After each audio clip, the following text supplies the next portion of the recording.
Hi, this is Brian. Welcome back to Philosopher's Notes TV. Today we've got another great book, Gandhi the Man by Eknath Easwaran, subtitle, How One Man Changed Himself to Change the World. Gandhi the Man, we've got our 5 ideas here, but I'm going to look at this cover photograph for a moment longer. Gandhi just emanates what we would call soul force. You look at his image and you just feel the power of a man living in integrity with his values, soft, nonviolent in his own expression, yet absolutely present. And this book is a fantastic look at how he became who he is. Eknath Easwaran is one of who he was and how he led India to freedom, etc. But who was he? Not just Gandhi in politics or economics, but what was his life philosophy that allowed him to become Mahatma, the great soul? Eknath Easwaran is one of my favorite teachers. In fact, we've done notes on 8 of his books. This is the 8th book we've done a note on. I think that holds the record for most books by one author in our collection of Philosopher's Notes. Now, over 600 of these, 6-page PDFs, 20-minute MP3s, etc., optimize.me. Check it out, free trial, blah, blah, blah. But Eknath Easwaran is one of my absolute favorite teachers. He was a professor of English in India who walked with Gandhi as a young man, saw him firsthand, felt his presence, which some of this book is based on. Then he went on a Fulbright scholarship to California, United States, where he taught at UC Berkeley, where I dropped out of law school. He taught one of the first meditation class in the U.S. He's also translated the Bhagavad Gita, the Dhammapada. He's a very advanced spiritual teacher in his own regard, one of the lights of the 20th century. He reminds me of a Indian Joseph Campbell. It's like they're born on different continents, but the same essence, the same spirit. You watch a video of them, and you feel their soul force, you feel their life force effervescently bubbling up. It's very inspiring. So Gandhi the Man, how he changed his life and became the change he wanted to see. Note, he worked very, very, very hard at that. We take it for granted, but he was crazy disciplined, which leads us to the first idea here, a fun little equation. You may know that Gandhi said that his goal in life was to reduce himself to 0. He wanted to reduce himself to 0 such that the infinite power of God could come through him. But do you know how hard he had to work in order to become 0? It's the paradox of the ego that we talked about in Richard Rohr, the Catholic monk's book, Falling Upward. We talked about it a little bit in the Second Mountain as well. The paradox of the ego is that in order to have a strong presence, a strong soul force, and a strong connection to the divine, somewhat paradoxically, you need to have a really strong container. And people get it wrong when they think they could just drop something they never had. They can't drop an ego they never had fully integrated. Eknath Easwaran talks about this, which is why when I draw this image, which is an image of Abraham Maslow's hierarchy with you plugging in and shining, I draw this around the base. Your fundamentals, your practices are so unbelievably important. Gandhi was such a disciplined man. And so the equation here is, this is a symbol for philosophy. And it's what I use as a symbol for philosopher. That's the Greek symbol phi, philosopher, right? When I write that, I go like that, and then I think of our virtue compass I keep on talking about, right? And yes, I promise I'll keep on talking about it. We want to use that as our guide. I think of that line that goes from the top. You remember what our virtues are? Wisdom and self-mastery. Those are the first 2 cardinal virtues we hammer, right? Then we talk about courage and love, and we go through the whole equation. But we need to start with a commitment to playing that game well as lovers of wisdom, knowing the ultimate prize is living with virtue. The byproduct of that is joy that you see on Gandhi's face when you look at his image. It's a calm, energized tranquility. That man is alive. He's living on purpose. He's giving himself to the world. But it's achieved via wisdom, self-mastery, +1, +1, +1. Chip away at what's getting in the way. We'll talk about Gandhi's own issues with sugar and how he advised a young boy in the 1930s, right? But +1, +1, +1, we do that, chipping away at all the things that are getting in the way of us allowing God to come through us. And as Eric Butterworth said, the best conductor of electricity is the thing, or the whatever you want to call it, the wire that has the least resistance. Right? So the human that has the least resistance to God's life force is the one that can tap into God's, the divine's, the universe, whatever you want to call it. It's infinite power. So that's our equation. Practice your philosophy. Plus one, plus one, plus one. Get a little better each day. Then you can become zero. You fully actualize yourself to go beyond yourself and allow the divine to come through, tapping into that infinite power, which again, Eknath Easwaran calls soul force, which we talk about a lot. And then when you do that, by the way, you can show up like Gandhi, or you can show up like Jocko Willink, or David Goggins, or fill in the blank. Who's your favorite spiritual hero? Living or dead, right? Thich Nhat Hanh, Dalai Lama, they're all doing exactly this in their own style, and their idiosyncratic personality is coming through. They didn't get rid of their personality. Eknath Easwaran says Gandhi is the epitome of personality. He is a unique. This man showed up at meetings with British royalty and parliament in his traditional attire. Everyone else is wearing shirts and ties. Not Gandhi. How you doing? I have contempt for conformity. We'll talk about the fact that his life was his message. That's what he wrote one day. A journalist says, "What is your message for the world?" And Gandhi writes on a piece of paper, because you know what? That day was one of his days he didn't talk. He needed to oscillate his energy. He knew if he wanted to show up powerfully, he couldn't be talking all day, every day, running around every day, everywhere, every day. He had days where he didn't talk. Global leader. Nah, sorry, today's a silent day. Can't talk. So he wrote on a piece of paper, "My life is my message. Contempt for conformity. Soul force. Comes via disciplines." And then we get to making history. This is so good, it's worth actually checking out. We'll read it directly. You want to make history, the short story here is ignore historians. Ignore historians who are telling you that what you're doing is impossible. Ignore the statistics, go make the new statistic that says what you want to do, who you want to become is possible. The good news is, for most of us, someone has done it. There is a radiant exemplar out there, like a Gandhi or a Jocko Willink, or pick your favorite hero, who's demonstrated the thing that we want to achieve. Which is why Abraham Maslow said, don't look at averages. If I want to know how fast the fastest human can run, I do not look at the population's average. Oh, it's about 11 minutes. I look at Usain Bolt, and I say, wow, that dude can run. And oh, you know what's interesting about him? He had scoliosis. His body wasn't even perfect. Was he a natural talent? Sure, in some ways, but not in that way. He wasn't supposed to be able to run as fast as he did. He made the choice and determined that he was going to be great and use everything he's got. Boom. What did he do?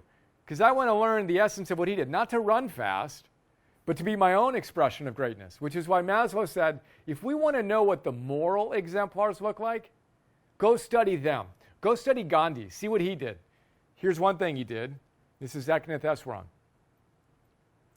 The historian J.B. Kripalani, who became one of Gandhi's closest co-workers, has said that the first time he heard Gandhi talk this way about changing the world through nonviolent resistance, he was so shocked, historian, that he went up to him and told him point blank, "Mr. Gandhi, you may know all about the Bible or the Bhagavad Gita, but you know nothing at all about history.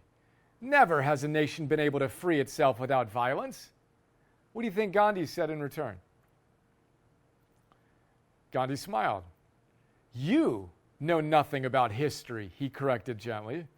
The first thing you have to learn about history is that because something has not taken place in the past, that does not mean it cannot take place in the future.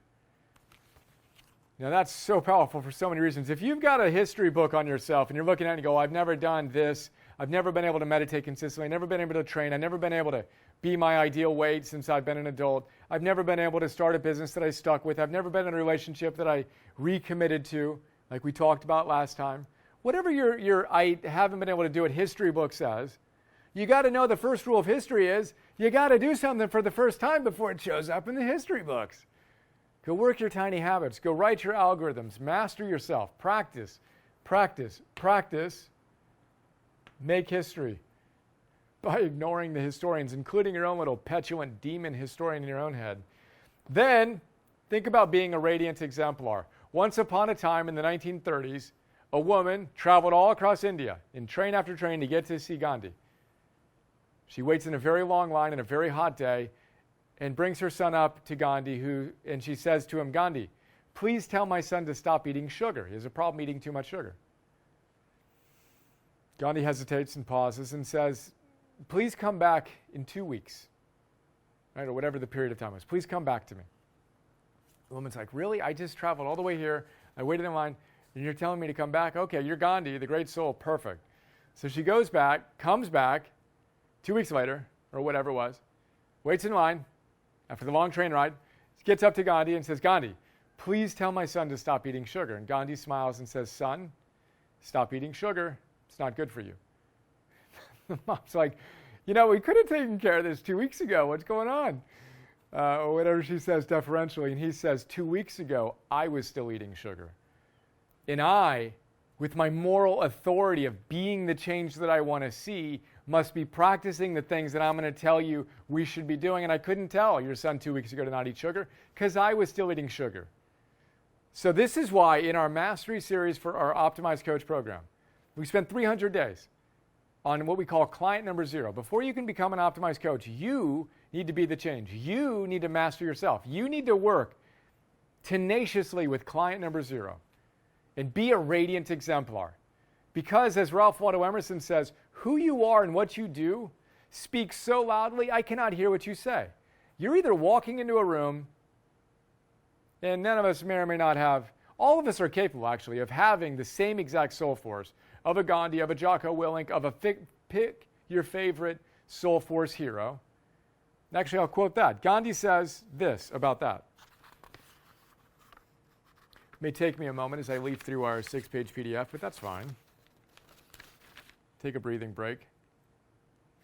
That one's good too, but that's not what I'm looking for. Getting close. Nope. Gandhi tells us, I have no shadow of a doubt that any man or woman can achieve what I have if he or she would make the same effort and cultivate the same hope and faith. And then the very last quote that I pulled, I like to pull what I think is the most powerful kind of, boom, this captures the essence of the note in the last little mini thought here. The goal ever recedes from us. The greater the progress, the greater the recognition of our unworthiness. We know there's no there. As George Leonard says, for the master, for every mile we take toward our destination, we hope the destination gets 2 miles further away. We're so committed to the practice. Gandhi says, satisfaction lies in the effort, not in the attainment. Full effort is full victory. You eating sugar? We talked about this with Jocko Willink. It triggers your addiction centers, just like cocaine and heroin, literally, nucleus accumbens. You have more willpower than a donut, he says. Exercise it. It's the fastest way to get yourself where you need to be, and you need to show up like a warrior. We talked about this in Jocko's note, our note on Jocko's book as well. Gandhi studied the Bhagavad Gita. The Bhagavad Gita is the classic Bible, if you will, of Hinduism. It's set on a battlefield. You have a reluctant warrior named Arjuna and his advisor, the god Krishna, advising him on how to fight a war. Now, of course, the physical war in the material plane is just a metaphor for the internal war going on within each of us. The civil war within us, between our daimon and our demon, the best within us and the not so great within us. Every single day that battle rages. And Gandhi says we have to show up like warriors, a fierceness, to master our lower impulses. Those are our enemies. That's what we need to bring our anger, in quotes, and aggression against. Not others, but ourselves. And when we master ourselves and we achieve true nonviolence and integration within ourselves, that's when we can show up powerfully outside of the world. But that requires an intensity of focus that, again, most people aren't willing to muster. And Gandhi challenges us, be the change you want to see. Quit complaining about whatever's going on in the world. Be the change that you want to see, period. Easier said than done, but that soul force that he cultivated, the great soul that he became, that he was not. Gandhi was a nervous barrister, lawyer, who was really bad at his job. He was so nervous before his first case, he had to walk out and give the case to his assistant.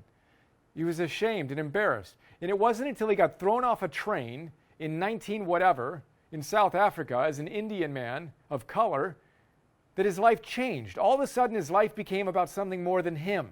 And he realized that he was pretty lucky and that there were a lot of people that didn't have his advantages, couldn't afford the first-class ticket he got kicked out of, and he did something about it. He moved from the first mountain to the second mountain, quit acquiring things, and started acquiring self-mastery, and dedicated himself to something bigger than himself, second mountain, second task of lifestyle, and forged himself into the great soul as a warrior. And then we come back to the idea we had before of, Gandhi, what's your message for the world? I'm not talking today because I have contempt for conformity, and check me out what I'm wearing. You're all wearing what you're wearing, but I have enough audacity and iconoclastic, heroic mojo to show up and be me that I'm going to write something for you. My life is my message. That's my message for the world, my life. I am committed to being the change, and that begs the obvious question. What message do you have for the world? What is the message you're giving to the world by the life you're living? Because what you do and who you are speaks so loudly, we can't hear what you say. Your parents, your colleagues, your clients, all of your loved ones, etc. Be the change you want to see. Change the world with us together today. There you go. Eknath Easwaran, I wish you were alive so I could give you a high five and a hug and invite you to join our coaching program as a luminary. But in the meantime, thank you, until we meet again, for sharing your experience of Gandhi, how we can embody some of his ideals. What jumped out for you today? What's one thing? You know you can move from theory to practice to mastery on. Simplify it. It's not plus 101, plus 101, plus 101. Don't overwhelm yourself. One thing. What's one thing you can do to get a little bit better today? Do that. Show up again tomorrow. I'm going to be here. We'll have fun tomorrow. How about we do Joseph Campbell's Hero with 1,000 Faces? That'll be fun. See you tomorrow.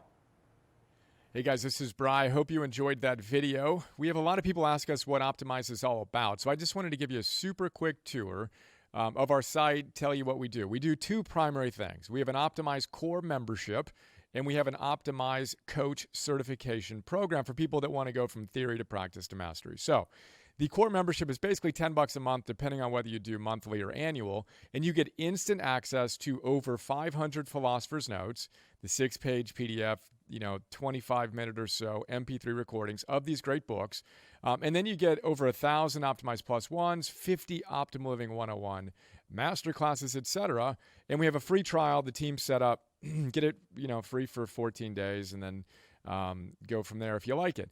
So we're blessed to have a lot of people who subscribe to this, including some of my friends who happen to be some world-class peak performance gurus like Tal Ben-Shahar, who taught the two of the largest classes in Harvard's history, starts every day with Optimize.